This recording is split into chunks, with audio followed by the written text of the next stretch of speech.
जय भीम या ध्वजारोहण व जयंती या कार्यक्रमाचे अध्यक्ष उपाध्यक्ष कार्यक्रमाचे उद्घाटन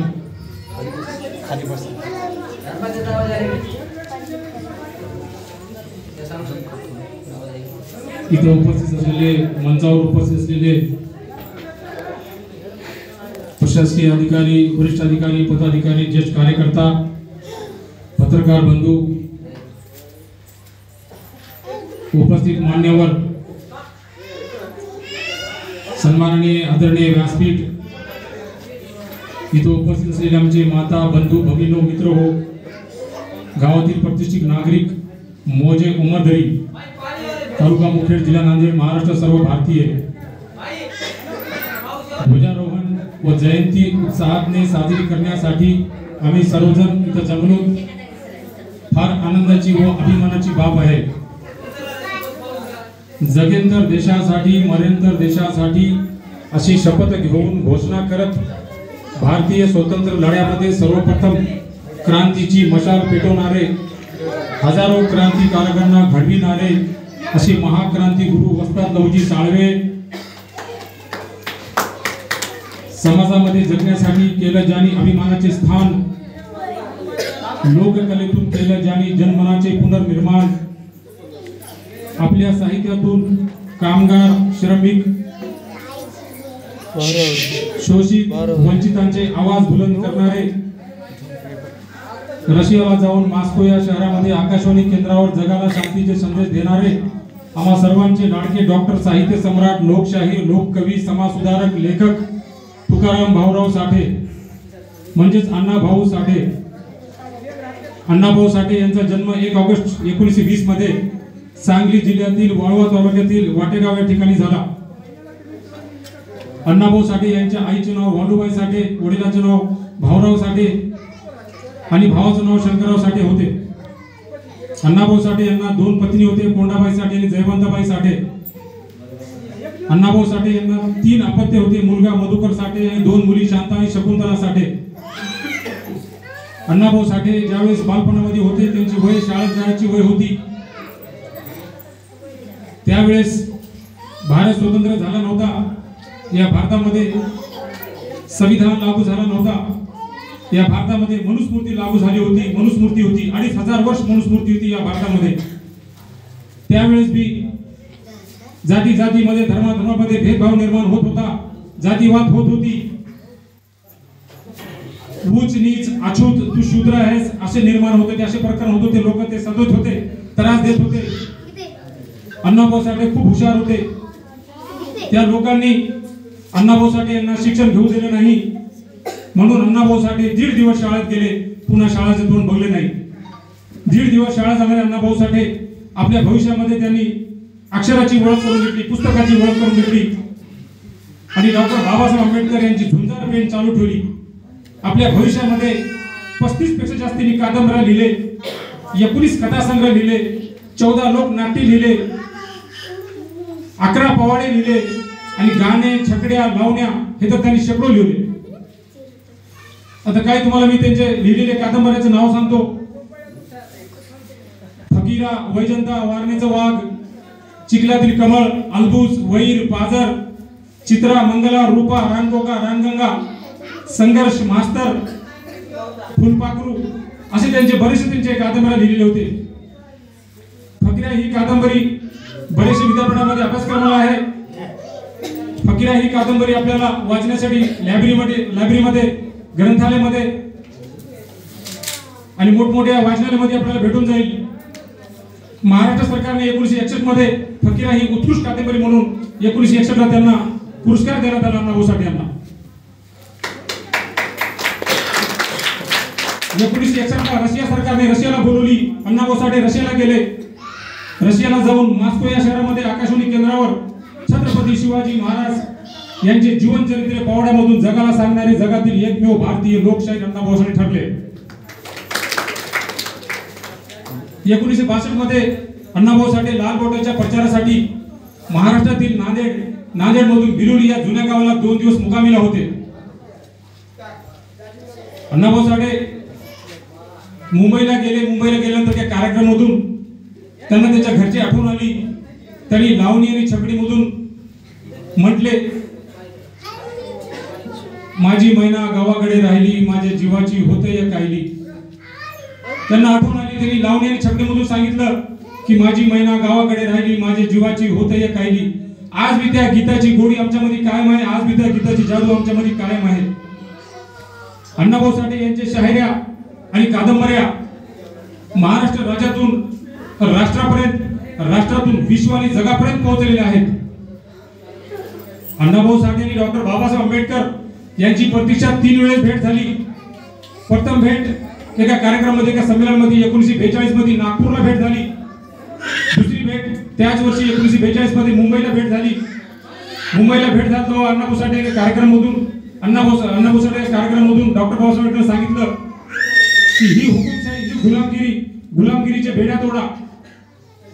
डॉक्टर बाबासाहेब आंबेडकरांनी लोकशाही ही पदवी लिहून अण्णाभाऊ साठेला प्रदान केली.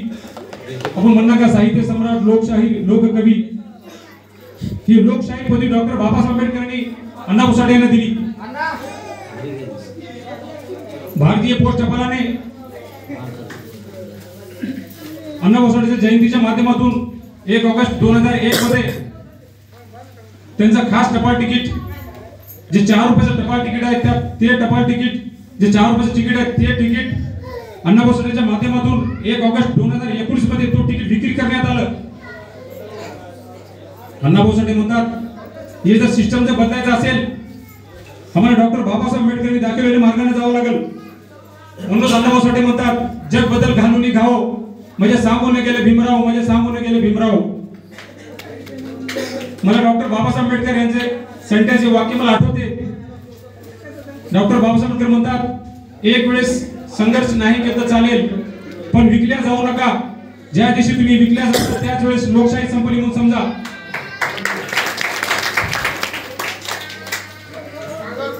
भारत स्वतंत्र 15 ऑगस्ट 1947 ला भारत स्वतंत्र झाला. 15 ऑगस्ट 1947 ते आज 15 ऑगस्ट 2025 आज घडीला भारत स्वतंत्र होऊन 78 वर्ष झाले कंप्लीट. आणि 19 आम्ही भारत स्वतंत्र साजरा केला. भारताची लोकसंख्या 146 कोटीपेक्षा जास्त आहे.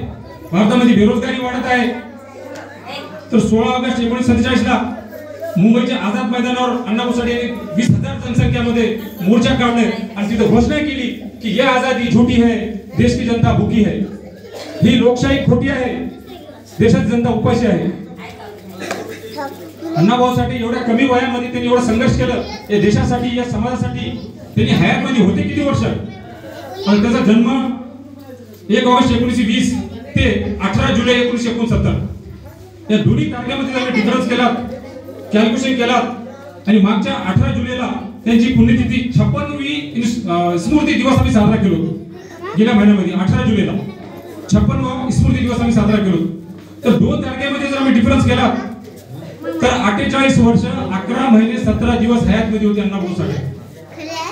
एवढ्या कमी वयामध्ये त्यांनी या देशाचं आणि समाजाचं संघर्ष केलं की जगाच्या पातळीवर माझं भारताचं नाव जावं आणि भारतामध्ये माझा समाज सुधारावा, समाज पुढे जावं, एवढी त्यांनी संघर्ष केले.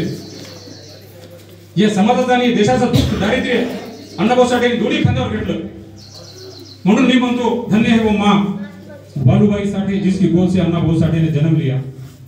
धन्य है वो माँ विठाबाई राघोजी साळवे जिसकी गोद से वस्ताद लहुजी साळवे ने जन्म लिया. धन्य है वो माँ भीमाबाई अंबेडकर जिसकी गोद से डॉक्टर बाबा साहब आंबेडकर ने जन्म लिया. धन्य है वो माँ जिजाऊ जिसकी गोद से छत्रपति शिवाजी महाराज ने जन्म लिया. मित्रों, जयंती काढत असताना दुसऱ्या समाजाचं कोणी जर येत असेल, सहभागी होत असेल, त्याला सहभागी होऊ द्या. त्याला आपला भाऊ समजा, त्याच्यासोबत भेदभाव करू नका. जयंती सार्वजनिक जयंती आहे. एका समाजाची जयंती सार्वजनिक जयंती आहे. आणि मी तरुण पिढीला माझी विनंती करतो की तुम्ही आजपासून निर्णय घ्या, एक वचन घ्या की मी ध्वजारोहण मध्ये आणि जयंतीमध्ये बिनव्यसनी जाईन, नशापाणी करणार नाही. या राज्याला, या राष्ट्राला आपल्याला व्यसनमुक्त करायचं आहे. हे महाराष्ट्राला आणि भारताला व्यसनमुक्त करायचं आहे. ते व्यसनमुक्त होण्यासाठी पहिला आपल्यापासून सुरू करा, आपल्या घरापासून सुरू करा. तरच आपला समाज सुधरेल, गाव सुधरेल, तालुका सुधरेल, जिल्हा सुधरेल आणि महाराष्ट्र आणि देश सुधरेल. तरच आपले महाराष्ट्र आणि भारत व्यसनमुक्त होईल. आणि बंधू आणि भगिनींना विनंती करतो की या देशाला तुमची गरज आहे, तुम्ही समोर या. बंधू आणि भगिनींना विनंती करतो, तरुण पिढीला विनंती करतो, या देशाला तुमची गरज आहे, तुम्ही समोर या. कशाच प्रकारचं तुम्ही कोणतेही काम करा, ते शासकीय काम असो, निमशासकीय असो, उद्योग असो, व्यवसाय असो की शेती असो, लाजू नका तुम्ही. साहित्य सम्राट लोकशाही अण्णाभाऊ साठे म्हणतात, ही पृथ्वी शेषनागाच्या मस्तकावर तरली नसून ती काम करी, कष्ट करी, शरम करी, दीन दलित शेतकरी वर्गाच्या तळ हातावर तरलेली आहे. या देशामध्ये 12 बलुतेदार, 18 पगड जाती धर्माचे लोक राहतात. ते मग हिंदू असो, मुस्लिम असो, शीख असो, ईसाई असो, जैन असो, पारसी असो, दलित असो. या देशातील सर्वच जणांचा एकच अधूर स्वप्न, या देशातील सर्वच जणांचा एकच अधूर स्वप्न, साहित्य सम्राट अण्णाभाऊला मिळावं भारत रत्न. साहित्य सम्राट अण्णाभाऊला मिळावं भारत रत्न. आज जयंतीच्या माध्यमातून मोजे उमरदिरी या स्टेजवरून मी केंद्र सरकारला विनंती करतो की साहित्य सम्राट लोकशाही अण्णाभाऊ साठे यांना भारत रत्न पुरस्काराने सन्मानित करण्यात यावा. साहित्य सम्राट लोकशाही अण्णाभाऊ साठे यांना भारत रत्न पुरस्काराने सन्मानित करण्यात यावा. महाक्रांती गुरु वस्ताद लहुजी साळवे यांची 230व्या जयंती निमित्त लोकशाही अण्णाभाऊ साठे यांची 105व्या जयंती निमित्त मी सर्व उमरदिरी वासियांना हार्दिक शुभेच्छा देतो. तालुका मुखेड, जिल्हा नांदेड, महाराष्ट्र, सर्व भारतवासियांना हार्दिक शुभेच्छा देतो आणि सर्वांचं अभिनंदन करतो आणि इथंच थांबतो. धन्यवाद. जय मोदी, जय हिंद, जय भारत, जय संविधान.